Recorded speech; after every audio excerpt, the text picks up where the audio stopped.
जय सीते जय सीते सीते जय।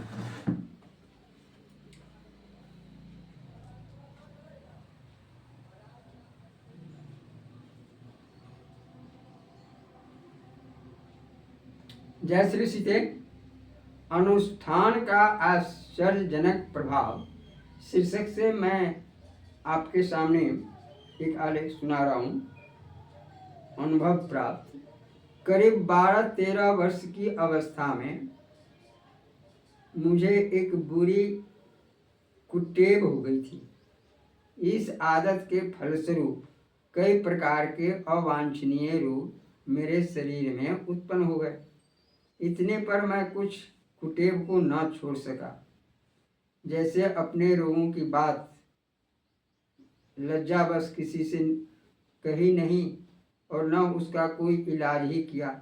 मेरे विवाह की बात चली, उस समय भी लज्जावश अपनी स्थिति किसी से नहीं बतलाई, परंतु यथासाध्य काफ़ी कोशिश की जिससे मेरा विवाह न हो, पर मेरी एक भी नहीं चली। मैं भीतर ही भीतर रो रहा था। मैं भगवान की पुकार आंतरिक हृदय से करता रहा, कैसे मेरी नौका पार लगेगी। आखिर भगवान पर विश्वास करके मैंने विवाह कर लिया। पत्नी आई, पर मैं खुद भीतर बहुत ही कुढ़ रहा था। दुर्भाग्यवश मेरी पत्नी को भी प्रदर की बड़ी बीमारी थी। हम दोनों ही संतान के पक्ष से निराश हो चुके थे। हम दोनों को एक और चिंता बनी रही कि यदि 2-3 वर्ष के अंदर संतान नहीं होगी तो लोग हम लोगों को बुरे रोगों से ग्रस्त और बांझ समझेंगे।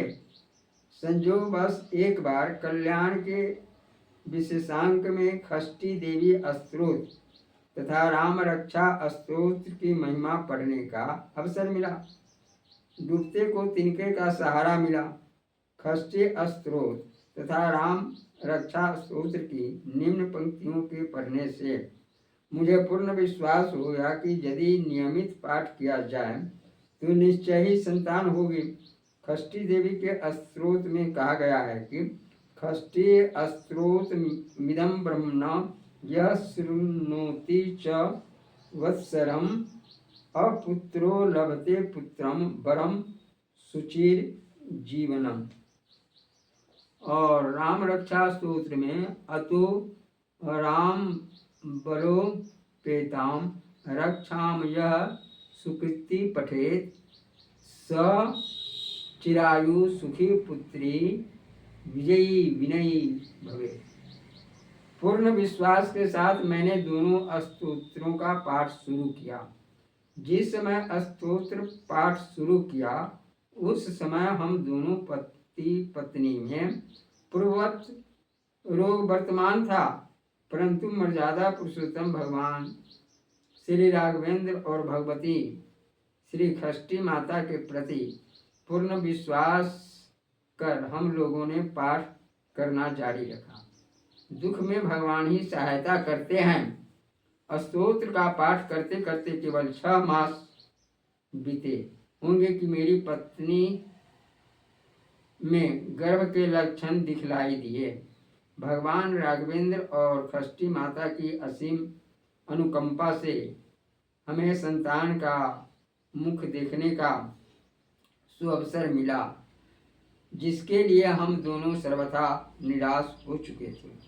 हम दोनों को आज भी बड़ी आश्चर्य लगता है कि इस प्रकार के भीषण रोगों की मौजूदगी में कैसे गर्भाधान तथा संतान का जन्म हुआ। प्रभु की लीला विचित्र है। यह भक्त वत्सल भगवान श्री रामचंद्र तथा जगजननी माता की कृपा के सिवा और कुछ नहीं। उनके चरणों में बारंबार प्रणाम है।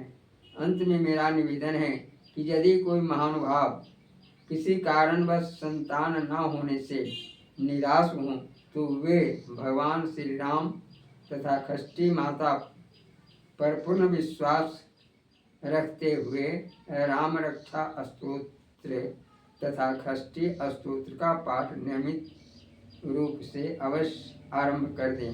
मुझे पूर्ण विश्वास है कि प्रभु की कृपा से उन्हें निश्चय ही संतान होगी। जय श्री सीते। यह प्रसंग आपको अच्छा लगे तो कृपया इसे बार बार सुनने का प्रयास करेंगे। जय सीते जय सीते सीते, जय सीते जय सीते।